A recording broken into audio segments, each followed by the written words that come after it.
Oke teman-teman, kita mulai di materi kedua ini. Yang kita akan bahas adalah terkait pengertian OTDR dan cara kerjanya. Pengertian OTDR dan cara kerjanya, ya.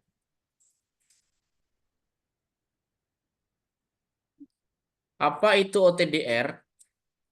OTDR adalah Optical Time Domain Reflectometer. Optical Time Domain Reflectometer merupakan alat yang dapat digunakan untuk mengevaluasi suatu link fiber optik pada domain waktu.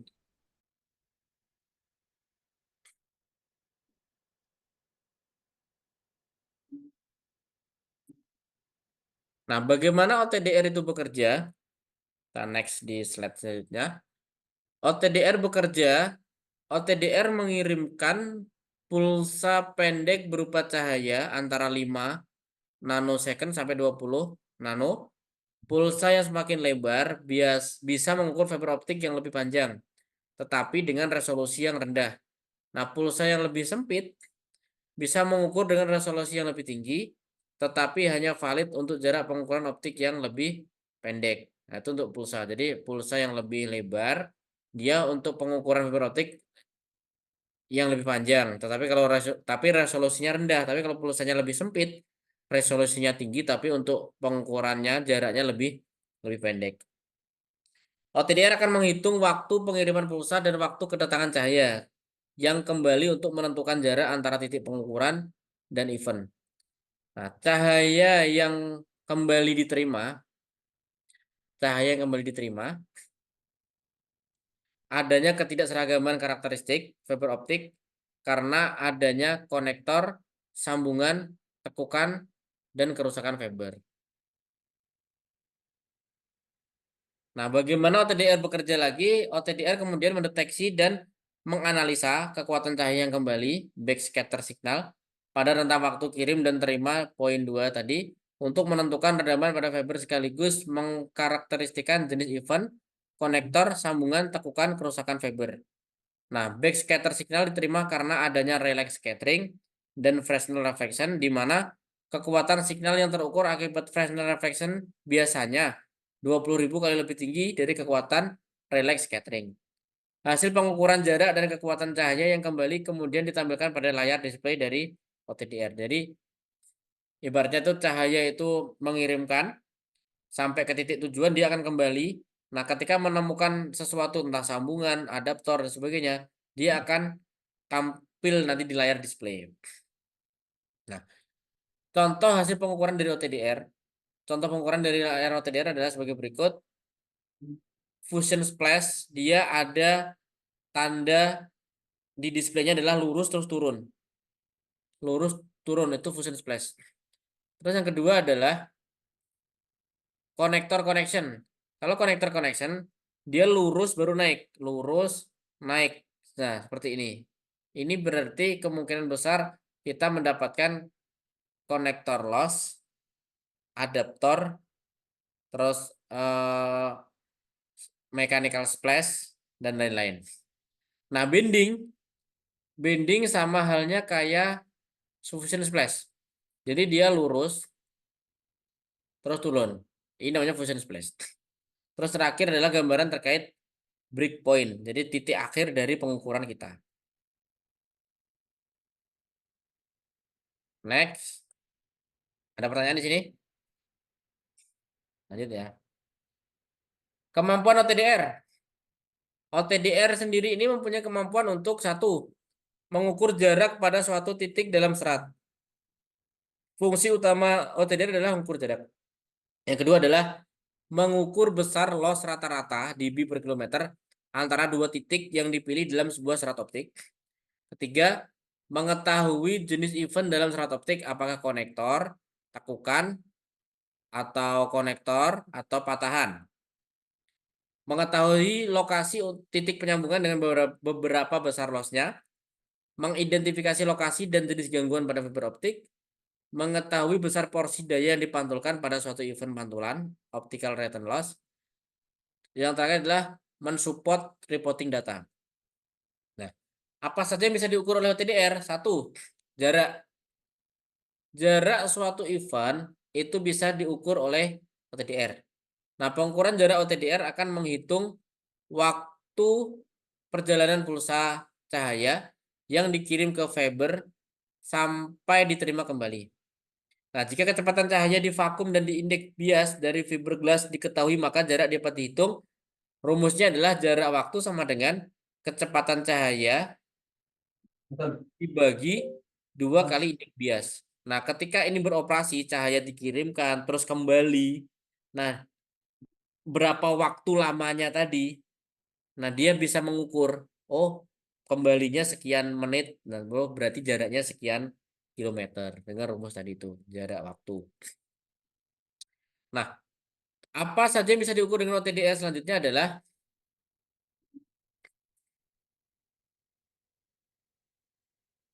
OTDR dapat mengukur besar redaman. Redaman yang tadi itu rugi-ruginya ya, selisihnya yang tadi itu redaman itu bisa diukur oleh OTDR.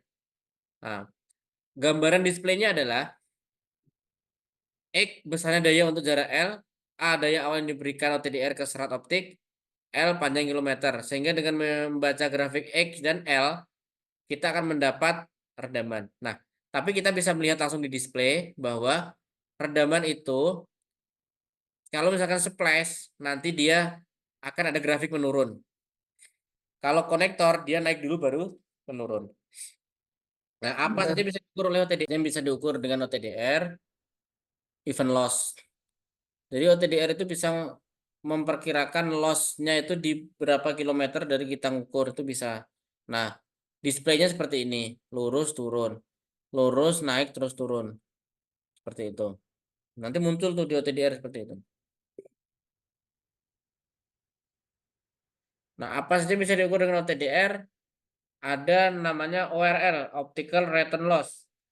Mengukur besar porsi daya dari cahaya yang dipantulkan kembali diukur dalam dB. Makin besar nilainya, semakin sedikit cahaya yang dipantulkan. Nah, contoh fungsi dan aplikasi OTDR. Contoh fungsi dan aplikasi OTDR adalah contoh penggunaan OTDR dalam pengetesan suatu sambungan yang kotor dan sambungan yang bersih. Artinya, ketika kita menggunakan OTDR, wajib kita untuk membersihkan kepala yang akan kita ukur. Nah, di poin A ini ada gambaran kepala konektor yang kotor. Di poin B, gambar kepala konektor yang bersih. Jadi kelihatan beda sekali bersih sama kotornya. Terus contoh fungsi dan aplikasi OTDR. Penggunaan OTDR dalam pengetesan suatu tekukan atau binding. Nah, ini ada kabel yang ada di OTP dalam rumah pelanggan. Nah, di situ ada binding. Nah, ketika kita lakukan pengukuran dengan OTDR, pasti akan terlihat. Binding pada fiber lebih sulit diukur dibanding fiber 1625. Binding pada fiber 1310 sama 1550 lebih sulit diukur dibanding fiber 16,25. Itu catatannya.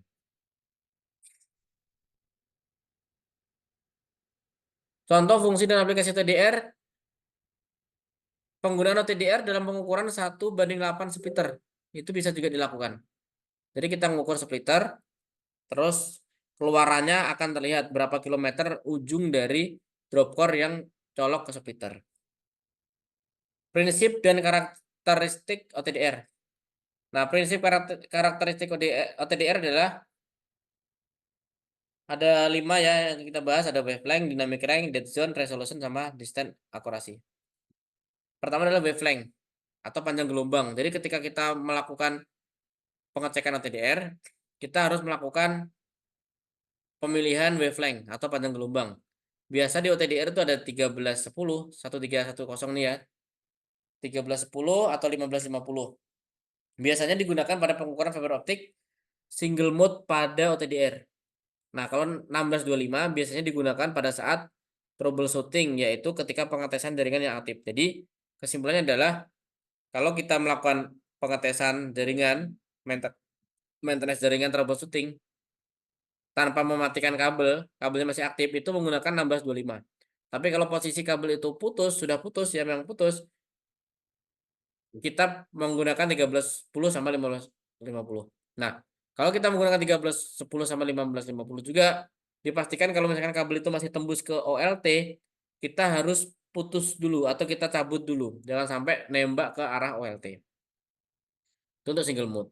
Nah, kalau multi mode 850 sama 1300 adalah panjang gelombang yang dominan yang digunakan pada pengukuran fiber optik multi mode.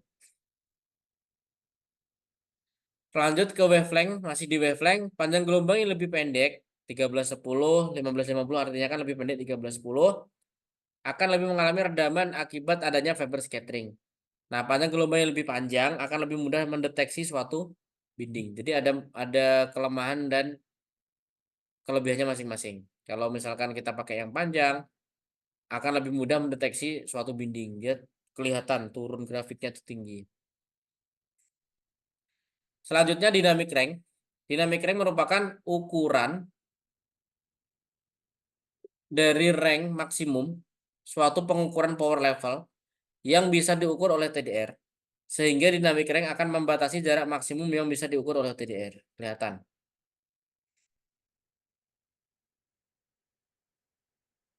Nah, dynamic range ini ketika kita ngukur misalkan nih, yang kita ukur 3 kilo, kita harus setting dynamic range-nya ini juga harus lebih dari 3 kilo, misalkan 4 kilo. Tidak boleh dynamic range ini kita paskan atau kurang dari. Mending dilebihin tapi sedikit.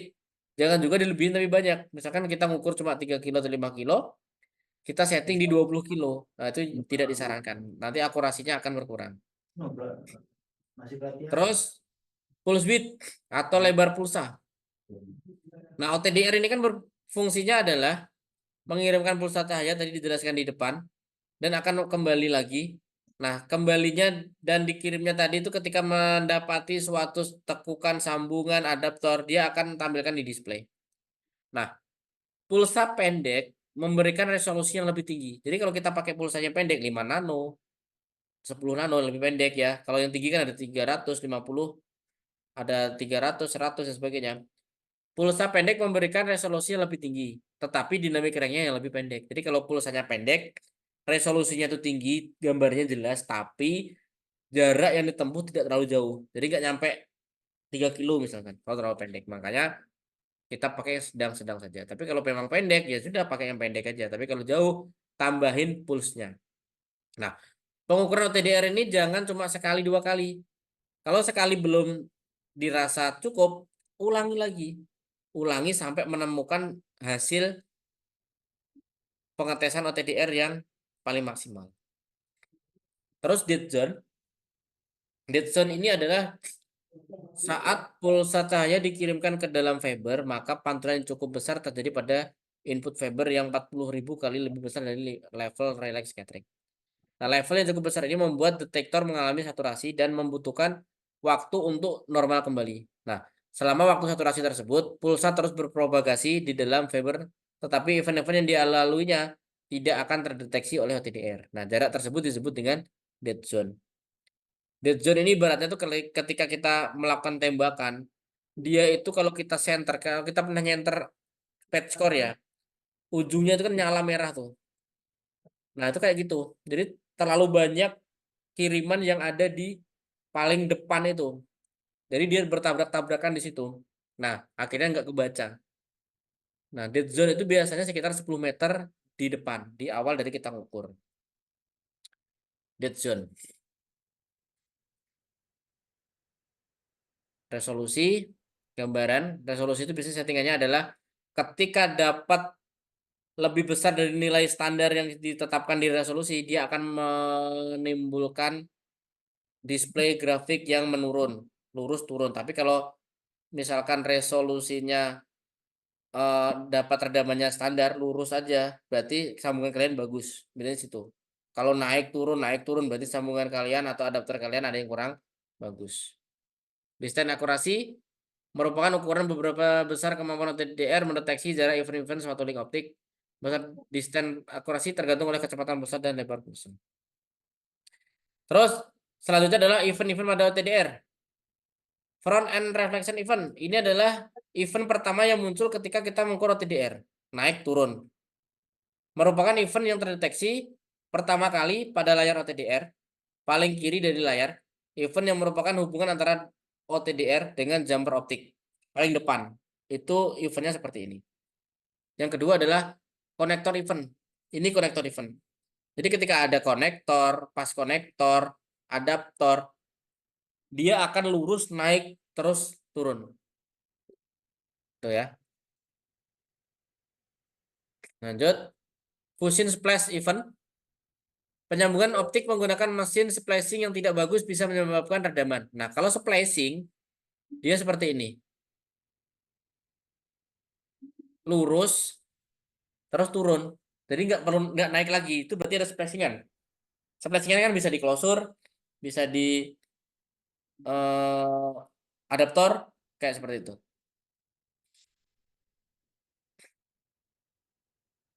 Lanjut. Mechanical splash. Mechanical splash mirip sekali dengan konektor. Jadi lurus, naik, terus turun. Makro binding gambarannya seperti tersebut, sama kayak sambungan. Terus fiber end. Fiber end adalah event ini muncul pada saat ujung fiber diterminasi. Jadi ujung dari titik putus itu di fiber end. Level dari daya pantulan tergantung dari bentuk ujung optik dan lingkungan sekitar. Nah, kalau muncul seperti ini berarti titik akhir. Yang dilihat dari ujung sebelum naik. Nah, putusnya di situ.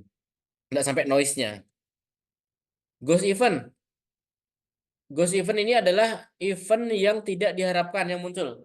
Karena tingginya level pantulan yang menyebabkan echo pada layar display.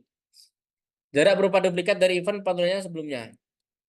Jadi ghost eventnya tiba-tiba muncul, tapi nggak terhitung. Dia sama aja naik turunnya, padahal sudah selesai. Nah, dia muncul aja. Oke, lanjut. Ini ada cache OTDR dan mini OTDR.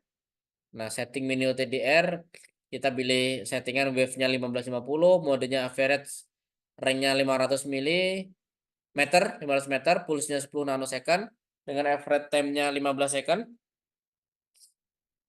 IOR-nya 1,46, standar IOR. Terus tanpa dummy kabel atau patch core. Nah, kalau kita mengukur tanpa patch core biasanya tidak ada event. Dia cuma naik terus turun aja. Nah, kayak contohnya gambar di sini. Nah, itu kan tidak ada kepalanya tuh, tidak ada kabelnya. Contoh yang kedua adalah case 2 dengan patch core dummy kabel 15 meter. Nah, itu ada 3 event di situ. Hasil summary-nya adalah 3 event terdeteksi, ada 3. Event pertama dead zone. Event kedua yaitu sambungan konektor kabel dummy dan drop core. Jadi pada sambungan itu terbaca. Terus event ketiga adalah titik putus atau end fiber.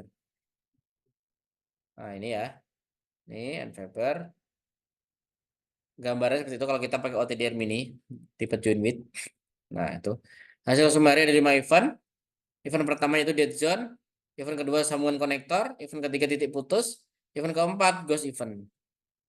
Nah, ini gambaran yang display tadi seperti itu. Semakin turun berarti semakin jelek kualitas jaringan kita.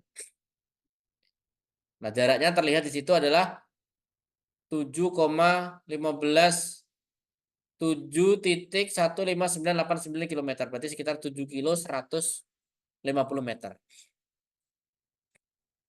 Nah, splash loss-nya 3,7 dB. Nah, semua akan terlihat di OTDR tersebut. Nah, mungkin itu yang bisa saya sampaikan, teman-teman.